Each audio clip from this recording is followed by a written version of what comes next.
So, you were probably tired of being stuck in a trial mech, right? And I'm gonna guess that you wanted to get out of them so badly that you bought a light mech as soon as you could, just so that you could begin customizing in the mech bay. Come on, you know you did. Or maybe you just wanted to get a lot better at them. Or you're tired of this happening.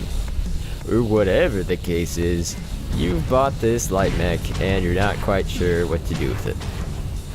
I'll help you get started, and hopefully you'll be dominating on the battlefield soon enough.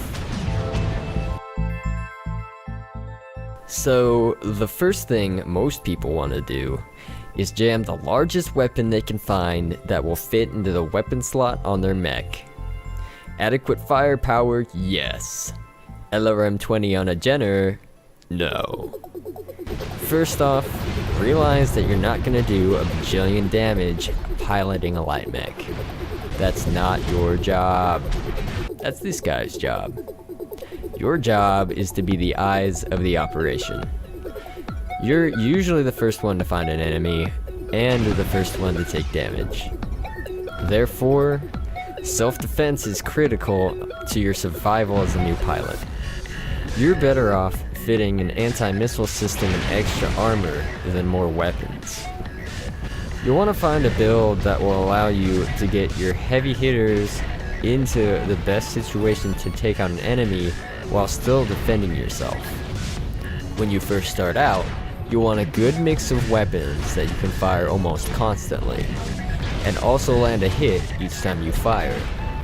So, ballistic weapons and high heat weapons, not what you want to put on, at least until you've got enough experience to start experimenting. Your mech will be fast. If any mediums and heavies are passing by you, you're doing it wrong. A slow scout is pretty much a dead scout. An overheated scout might as well have dropped the soap bar in prison. You're lightly armored, so you can't afford being an easy target. You're best off starting out with something with a high cycle time, so that if you do miss, your next shot will be ready up quickly. Having smaller weapons will also generate heat at a much more manageable rate for a beginner, and give you more opportunities per match to improve your aim. Here's an example of a good mixed build for a light. It's a Jenner D with one small laser, tag, 2 medium lasers, and an anti-missile system. It's got an upgraded engine not only for more speed, but quicker direction changes.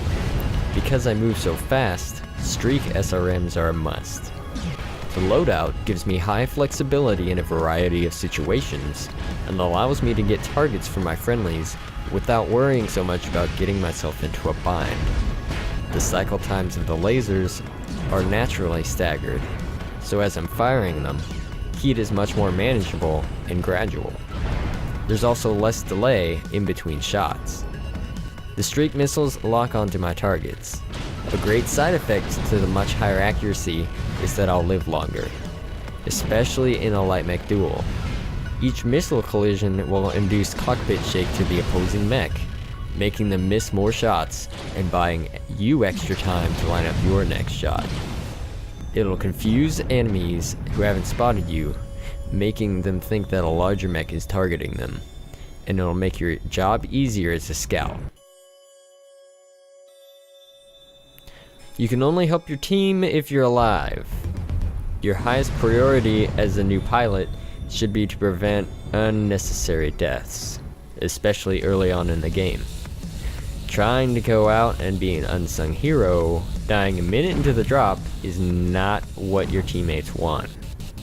Watching you get ripped to shreds by 60 LRMs and 3 Atlases isn't what they want either. Only until you're an experienced scout should you deviate far ahead of your team. At the start of a drop, stay a reasonable distance ahead of your team and bust out your ninja skills. Get in, figure out where they're headed, and get out of the area quickly. Let your team know where they are, or, better off, where they aren't. If you are spotted, take a route full of cover and move in an arc towards your team. This will keep your enemy guessing on your team's exact location and gives your team the element of surprise. Once your team has engaged, focus on getting targets for your team. Sneak behind enemy lines and get hard locks. Once they're distracted by your heavy hitters, start eating away at their back torso. This is very distracting to them, and if they turn around to fire on you, you've opened up big shots for your heavy hitters to get in and do some major damage. Get out of there once they start to target you.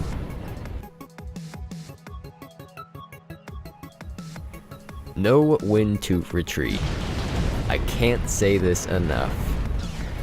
A light mech's job on defense is even more important than his role on offense. You should be aware at all times what the rest of your team's situation is. If you get tunnel vision trying to chase down a mech to get a kill, you'll soon find yourself surrounded by his friends. You need to keep your big guys focused on doing damage, not trying to swat flies. Keep the other light mechs off your big guys' backs. An assault mech can't turn as fast as lights can run. So if your guys are in a bind, stop zeroing in on a target and go help. If at any time you're out alone with more than one other mech, get back to your team. Being spread out makes it easy pickings for an organized group to just rip apart your team. You're the first line of defense for your base, and you're the first in line for base capture. If you notice your team is getting into tight quarters, starting a cap can pull away just enough enemies to ease the pressure on your offensive guys. As soon as you can hear another mech closing in, get out, get back to your team, and get there in the safest route possible. If you notice someone else is on your base, let your team know where you're going so that half your team doesn't leave the fray trying to defend the cap. Communication is key, especially as a scout. Fighting in a scout is a bit different than anything else. A light mech needs to be fast. You're not gonna outgun anyone, so you need to outmaneuver them. Making each shot count is even more important than in any other asset, because each missed shot gives your enemies more time to do damage to you or other teammates. Your weapons don't do huge damage, so focus firing is how you get things done. When you're fighting an enemy, twist your torso away from them while you wait for your weapons to cycle. Your center torso usually has just over 30 points of armor, but your entire mech has at least 200. Use this to your advantage. Make him waste his heat and ammo across your mech. Turn back around, and then hit him in the same spot as you did before. Lather, rinse, repeat. Make him hit you where you want him to hit you, not the other way around. Make sure to make him hit you in a different spot each time, and only fire your weapons when you can hit the same component as last time. You'll kill him in less time, take less damage, and generate a lot less heat. Locking onto an enemy and following around is one of the most common mistakes new pilots make. Switch targets frequently during a skirmish. Hit them where they're weakest, and then move on to the next target while your weapons cycle. You'll distract him, but it won't make you his primary target. Practice maneuvering. Use your throttle constantly to make you harder to hit, and change direction quickly. If you're behind an assault, using X and reversing changes your direction much more quickly than just by holding down the S key. Mimic his movements and avoid being seen by him. It takes a bit of practice to get a hang of, but once you do, assault mechs are no problem. Getting in front of an assault mech is an alpha strike death waiting to happen. Use your agility to avoid taking the big hits. If you need to retreat, do not move in a straight line. Zigzagging back and forth randomly makes it hard for them to hit you. Just make sure that you change your direction frequently. Keep them guessing and stay in cover. Use terrain for cover and make enemies waste shots into the terrain. And finally, be careful when running around. A light mech will begin to take damage to its legs from small falls. When using jump jets, a light mech will eventually leg itself if it's not careful. keep a reserve left to use for the landing, to ensure no damage gets taken to your legs from the fall. I hope to see you on the battlefield, and make sure to check out clanghostbear.org for more help and information. Until next time, Mech Warriors.